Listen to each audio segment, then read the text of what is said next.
Okay, guys, so tonight we continue our journey on our dinosaur. We should just have one. Oh, it's so hot.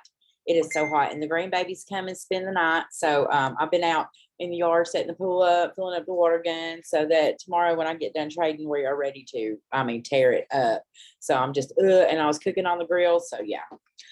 But we will finish our dinosaur journey this week. Next week, we'll start our US 30 boot camp. Okay.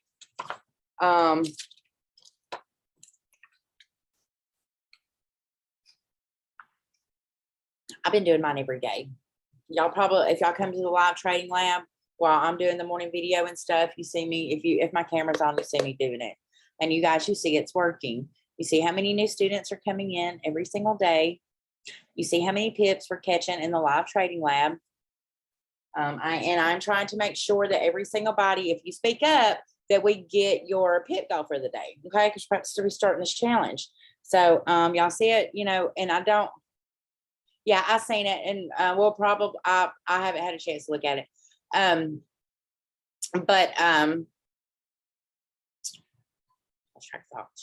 on. Let me get some of this iced coffee water.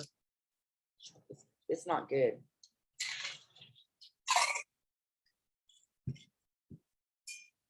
And then, of course, I don't always just do, y'all are in my dinosaur, but you need to do your part as well, okay? We're going to talk about, so you should, by now, have your list made, have it written down into goals, be doing your declarations every morning and every night, okay?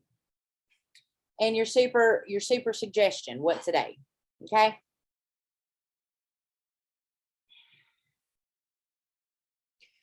So now we're going to talk about our unconscious computer. Let me take my hair down. I know I'm looking crazy. I apologize. Ooh. It's just hot.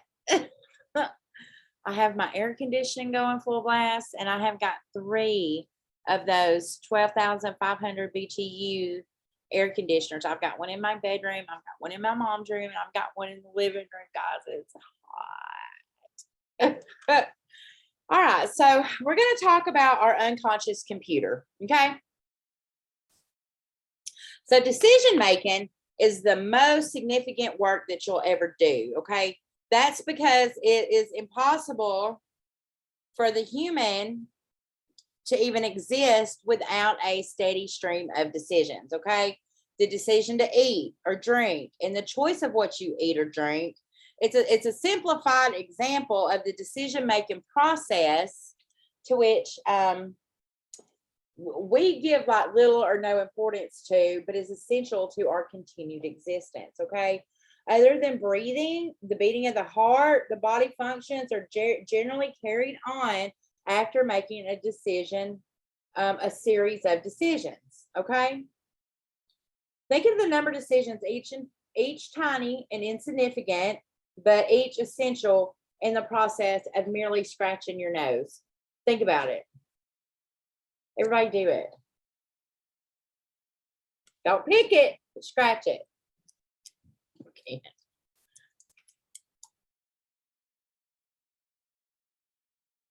Okay, first, and now my nose is itching. First, there is an awareness that your nose is itching, okay? Then the decision, do you rub it with the back of your hand? Do you rub it with your sleeve? Do you scratch it with your fingers? Which finger? Which hand? How hard? How long? Is the selected hand free to scratch, or must some burden in the hand be set down or shifted to the other hand so you can scratch? Now my head's itching. Jeez. Oh, the mind is a powerful thing. How many people's noses are itching? Is mine? It's okay. These are merely the highlights of the number of decisions that it takes to enter into a simple act. I know, right, Lloyd? Okay. At least I'm not alone. And that's only a part of it, okay? And the basic decision to scratch We must make innumerable calculations in order to effectively carry out the decisions, like how far to lift the hand, the planned trajectory to which we're going to bring the fingers, flexing and unflexing properly into just the exact position on a nose that we can't even see because it's on our face. From a calculation standpoint, it's something like plotting a rendezvous in space between two spacecraft. The hardware which the space agency has developed for such command and guidance is complex, almost beyond belief, and yet a single day's activity on an average active human body requires that decisions and computations be made which are so numerous and which must be made with so much complex input of information and in such short periods of time that, you know what, there is no computer in existence that can handle it. Okay. Plotting and executing a space voyage is not one bit as complex as your decision and your computing problems in driving downtown through busy traffic as you go to work each day. You make more decisions based on more informational inputs and must make more instantaneous calculations, speed, proximity, potential personality of other drivers, like that SOB won't let me over, in a half-hour drive than you would any flight to the moon. Yeah, she's cutie, ain't she?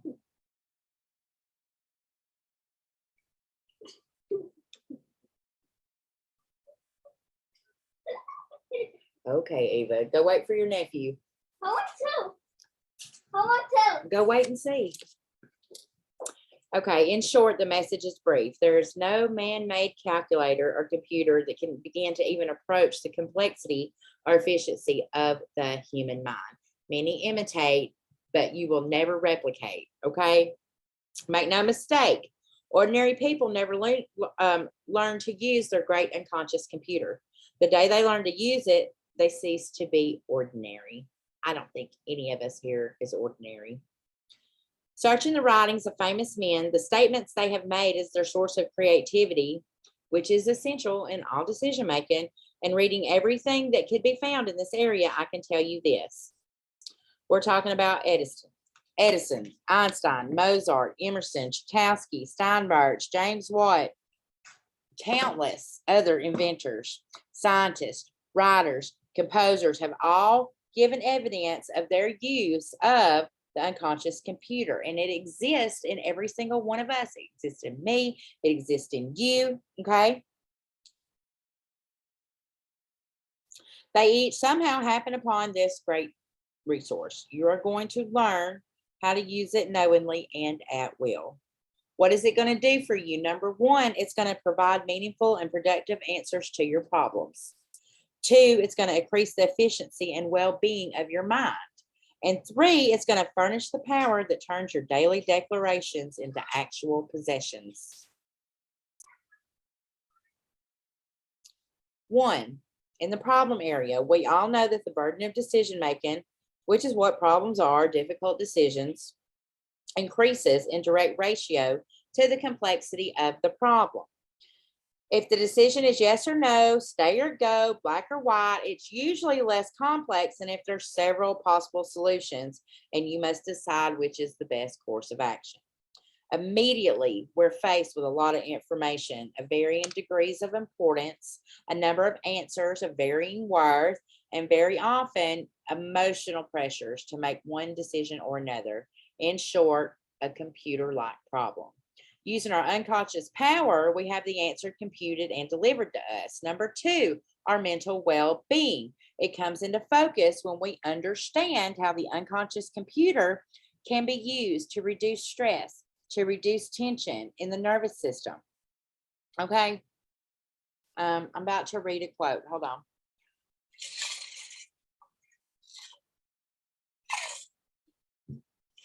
It's not good, guys. Hopefully maybe it'll grow on me because I ordered more coffee than anything. Recent research on sleep has reversed some of its fashionable concepts that were widely discussed in the years past. The fact is that although the number of hours required varies slightly between individuals and also varies with age, the idea that only 4 or 5 hours is actually required is fallacious. New findings point up to that your actual requirement conforms most closely to your common practice of sleeping 7, 8, or 9 hours that was previously thought.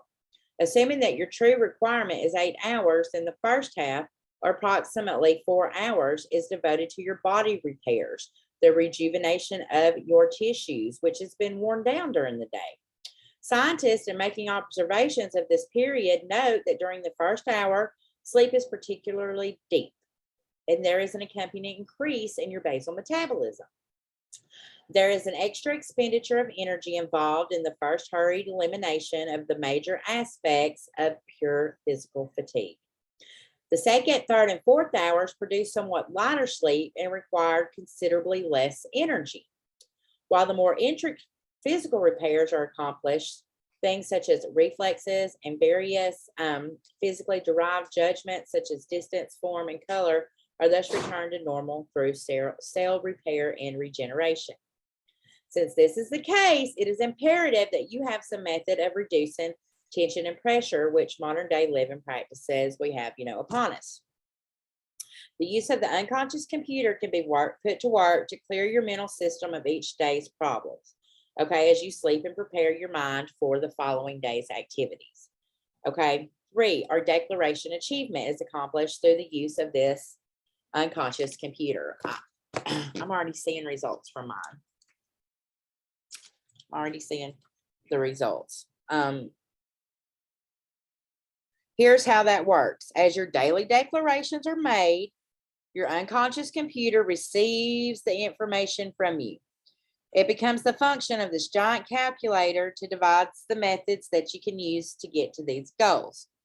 Okay, I'll show you how to be able to receive those solutions or answers as they're being calculated. Every time you had a hunch that solved a problem for you, you were using this power. When the name, was on the tip of your tongue, but you couldn't think of it, haven't you often told somebody, I'll remember it on the way home? And then just as you said you would, you remembered it later. That too was an example of using this power. Those people who, when faced with an important decision, decide to sleep on it and awaken the next day with the answers, they're unconsciously using their computer. I want you to be able to use it consciously, though, and not by accident. The hardest job I'll have in getting you to put this fabulous power to work is getting you to try. That's because the method of using it is so simple. It seems so easy. Many people are totally unable to accept it. I hope you don't suffer from that limitation.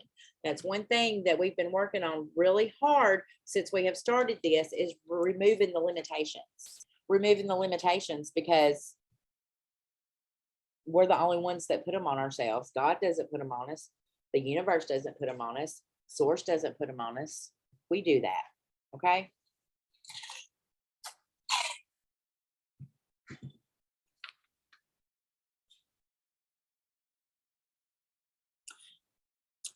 Three key words to putting your unconscious computer, we'll call it UC, to work. Write, W-R-I-T-E, try, and ask. Write, try, and ask, okay? Yeah. Okay. Number 1, write out your problem. This may sound foolish, but a great number of problems only exist because they have not been clearly defined or outlined. How many times have you had a problem and you talked to somebody about it and you felt better just getting it out of your head? I do it all the time. Okay. Once you actually write out the problem, you're going to find that you're going to see it in a new light. On your paper, start with the words, shall I do this? Carefully, fully, yet consciously state the problem to which you're seeking an answer. 2, try. Try to answer it yourself. On the piece of paper which contains your stated problem, make 2 columns. In one column, put all the reasons for taking the particular step, and the other, all the reasons against it. Okay. Put in enough time doing this that you can be relatively certain that you cannot solve this problem consciously. If you have tried to figure it out yourself, if you wrote the pros, if you wrote the cons, and you're still confused and you're still lost, you just cannot make a decision. Then go to step 3. Ask. Ask your unconscious computer to solve it for you. Okay, this is the part of the procedure that people find it hard to accept. They simply cannot believe that any task of such magnitude could be carried on by simply asking part of your mind to take care of it. And yet, these same people drive a car to work every morning, many times so involved in their own conscious thoughts that they're letting their unconscious computer do all the driving. How many times do y'all drive home totally sober and don't remember the drive?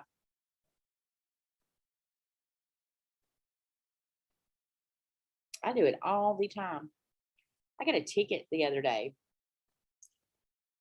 and I was so embarrassed. Like I never speed. My mom gets mad at me. I drive so slow. And, I had just moved out here to this. I'm in the country now. And I seen the 50-mile-an-hour sign. I remember that. I didn't see the 35-mile-an-hour sign. I did not even know that there was a policeman in a big SUV behind me with blue lights. Finally, Chloe said, "Mom, are we getting pulled over?" What? Oh my God, and I pulled over and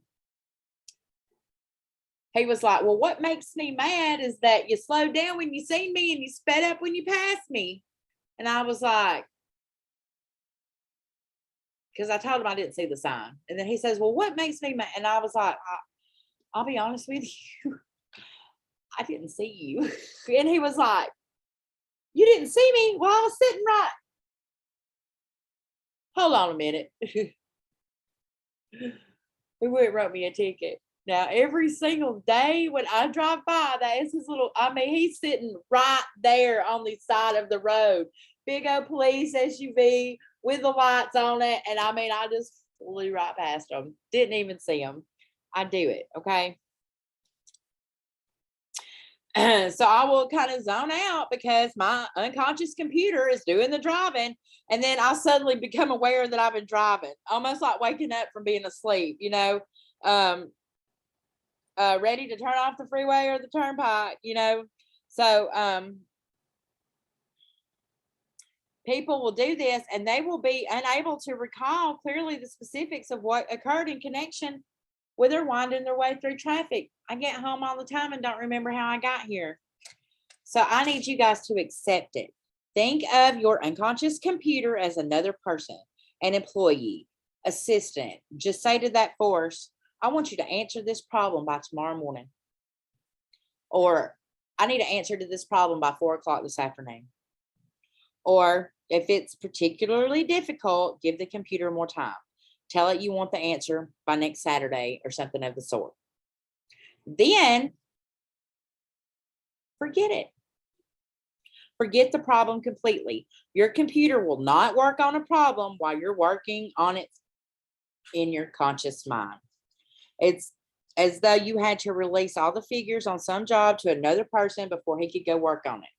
And then think about it. If he's working on it and you're all trying to fix, manage, and control, what he's doing, he can't do the job that he needs to do because think about it. Okay. So forget it. Once you've asked the unconscious computer to solve it for you, you can forget it because your unconscious computer will solve it. Simple as the use of this powerful force, there are a number of questions which people have asked concerning it. I've set them forth together with the answers in case you two are wondering the same thing. Question: doesn't someone have to have a brilliant mind for this to work? Answer: nope. It will work for everyone if you just follow the 3 steps outlined. Question: are there any limitations on using the unconscious computer? Answer: only the ones that we set forth already. The problem must be written out in a clear, complete form. Second, you must try to consciously solve it yourself. Okay? You put on the paper the pros and the cons. Okay? Question, how do you decide when the computer must give you the answer? Answer, don't pull off a decision which really needs to be made. Don't try to fool the computer. If you don't have to make the decision for some time, don't give the computer a false deadline. Need seems to be an important element in the speedy functioning of this power. Also, the when is seldom a problem if you've honestly gone through steps 1 and 2. The dimension of the problem and the quantity of material for and against the decision will influence your timetable as well as you need to for the answer at the particular time.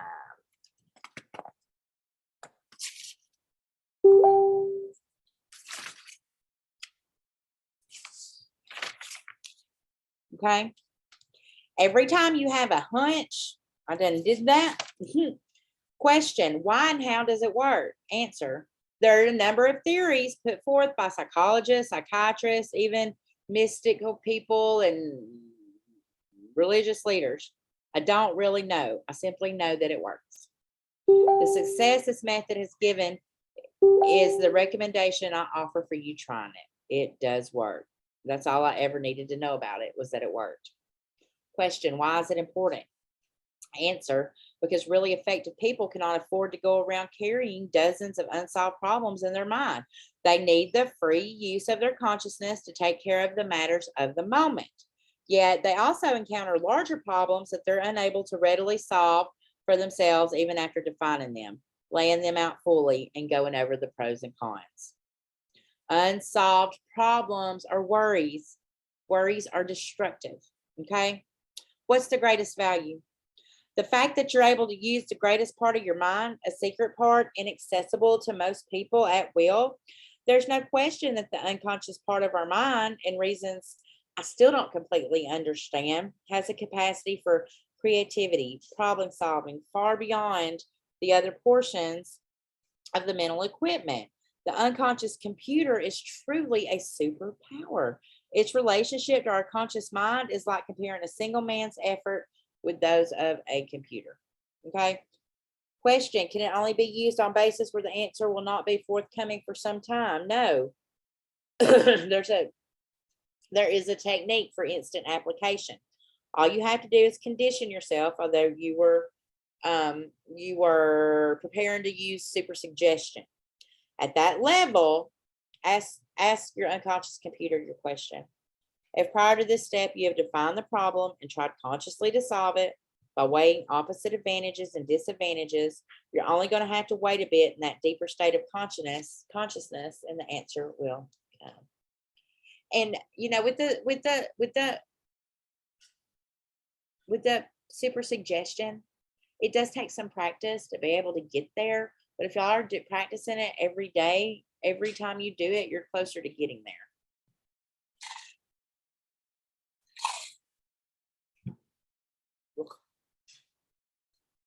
Question, how will I know the answer? Answer. First of all, let me explain. You're not going to begin to hear like mysterious voices.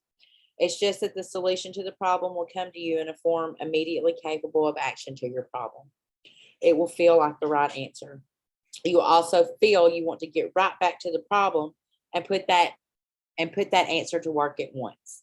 If you've had some kind of mental block that kept you from seeing the solution at an earlier stage, the answer may come to you in a disguise. That is something that may keep coming to your mind in a connection with the problem, which seems to have no application.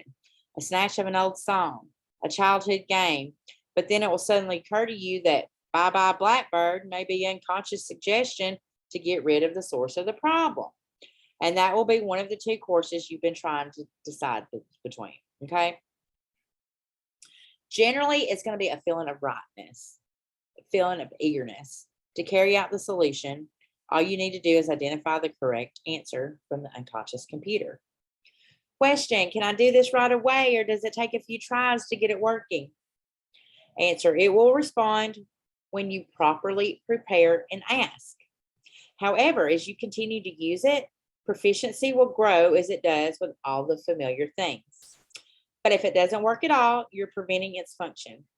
It won't work if you consciously know it won't. Accept that it will, and I assure you that it does. A word of warning. Don't fail to act on the answer you were given, or you'll find some time before your unconscious computer will function again. Okay. So let's talk about the second aspect to the unconscious computer. Okay. As we've noted earlier, there are 3 ways in which your unconscious computer can be put to work, for a great advantage. We have examined 1, the problem solving capacity. Now let us consider its use as an aid to mental health and just increasing your overall general efficiency. During your hours of sleep, your unconscious works primarily through the use of dreams to lower the tensions and pressures which have accumulated during the day. However, the function is only carried on after the process of physical rehabilitation is carried out during the first 4 hours or so of your sleep. If the day's problems, pressures, tensions have been particularly heavy, or if you didn't get enough sleep during the night, your mental rehabilitation may be incomplete upon awakening.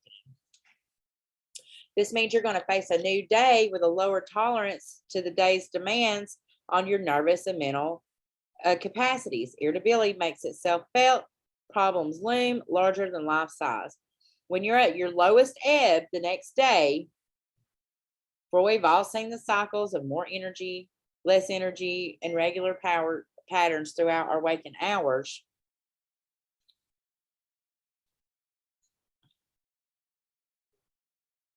Your reserves are shot and you're in trouble.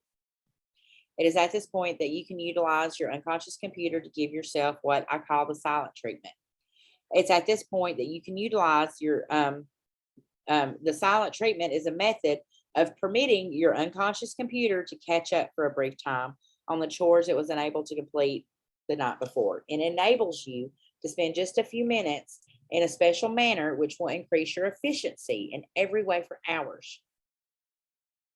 And what will you be doing through those few minutes? Nothing. Here's how to give yourself this rewarding silent treatment.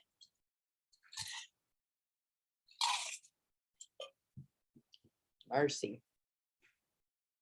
1, make a conscious determination that the time has come for a treatment. Don't let yourself just happen into it. Tell yourself you're going to turn things over to the unconscious computer for a while. Boy, this is why we can't talk about this stuff to our friends, to our family. Do not wait for her nephew to get here. Make a conscious determination that the time has come for a treatment. Okay. Tell yourself you're going to turn over your things over to your, and that's why we can't. I mean, this stuff works. This stuff works, or I would not be taking time away from my family, away from the kids to teach this to you. If I haven't done it before myself and know that it absolutely worked, then I wouldn't be teaching you this stuff. But this stuff is why we can't talk to friends about it. We can't talk to family about it. If you have a partner it's doing with you, then that's fine because they get it, because they're like-minded. But I mean, come on now. What's going to happen if you tell a friend or a family about this and they blast you with some crap and all of a sudden you don't believe anymore? I'm just saying. 2, sit down. If possible, lie down. Close your eyes. Okay. And imagine yourself stepping outside of yourself, lying there with your eyes closed. Okay. As though you are a passive spectator of yourself. Don't think of anything. Don't try to not think about anything. Just relax. Just exist in the moment with closed eyes. Think of yourself as having stepped aside while some workmen carry on an important task of cleaning up the area where you've been working. Just relax while they put everything in order for you to return after a while. Just sit or lay with your eyes closed and let go. 3, when you feel an almost uncontrollable desire to open your eyes, do so. This will be somewhere from 5 to 25 minutes later. Okay. Here are the results that you can expect from the silent treatment. You're going to find increased enthusiasm, energy, and overall increase in your sense of well-being. The tiredness that you felt is going to fall away. These results will increase in effect after you've given yourself a daily treatment for at least a week or two. But a warning, sometimes just as you open your eyes, it's such a pleasurable experience that you just had that you might think of closing them again. Don't. Okay, a second silent treatment immediately upon the heels of the first is sure to undo the benefits of the first. It's going to leave you feeling terrible. You're probably going to have a headache. One treatment only. That's the rule. One treatment only. Remember, the silent treatment does not involve sleep. It is simply a means of quieting your conscious mind and permitting the unconscious to get terribly busy. Okay. The results are well worth the trouble. It may be for you to find a way to do it every day. Okay. If you have a place to do it at work, fine. If not, maybe you can go to your car for a few minutes. At any rate, get comfortable as possible. Another side benefit from the use of these treatments is the increasing ease in which you're able to reach your unconscious computer. This greatly enhances the success of the problem-solving function as well. Okay. Now, third aspect to our unconscious computer.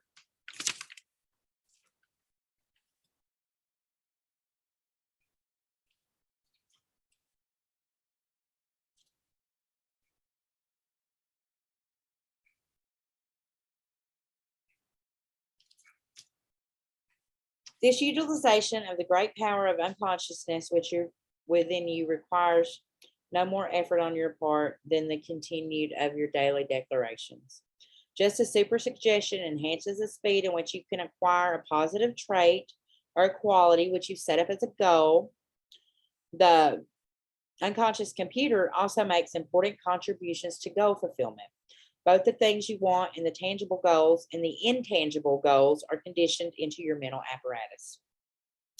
Day by day, you're going to perform acts which forward you in the pursuit of these goals. Your universal computer enhances the speed and certainty of your goal attainment with every decision you make, every calculation you turn over to it. It includes your goals, needs as one more element in making such decision. Your unconscious computer will suggest moves, ideas, strategies to you, which will make your declarations realities. I have just been and just seeing entries. Like, haven't even really been thinking about it. I just been hitting the button. Damn it, takes off.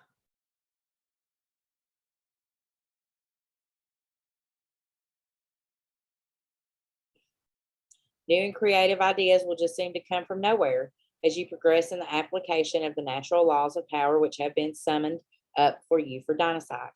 Be responsive to your own ideas. Forget the past when you had a tendency to immediately put down an idea which came into your mind as impractical or daydreaming. Be alert and ready to be responsive to the wealth of material which your unconscious computer can develop for you. If you turn it down, the spontaneity is going to cease. Okay, accept it, examine it, put it into operation, and your supply will increase. Okay, so that's what we're going to work on until the next class. I believe we just have one more class with this, and we'll be done with Dynasite, and then we're going to move on to our US 30 boot camp for the advanced. Okay, I love you guys. This stuff works. I hope you're applying it. And if not, hopefully you see it working for me, because I am doing it every single day, twice a day. It works. Okay. All right, guys. I love y'all.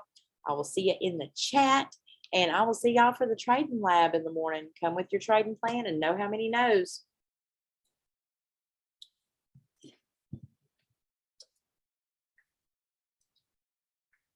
It's The Lazy Man's Way to Riches, the one by Joe Carbo. They're very expensive. It was written in the 70s. It's very hard to find. Mine is so old that every time I turn a page, I have to tape it back in the book. But you can look on my YouTube channel, and I've got all of them in there. And they should actually be on lesson 1 mindset. Okay. All right. I love you guys. See you in the trading lab. I'm going to go shoot some fireworks with these grandbabies.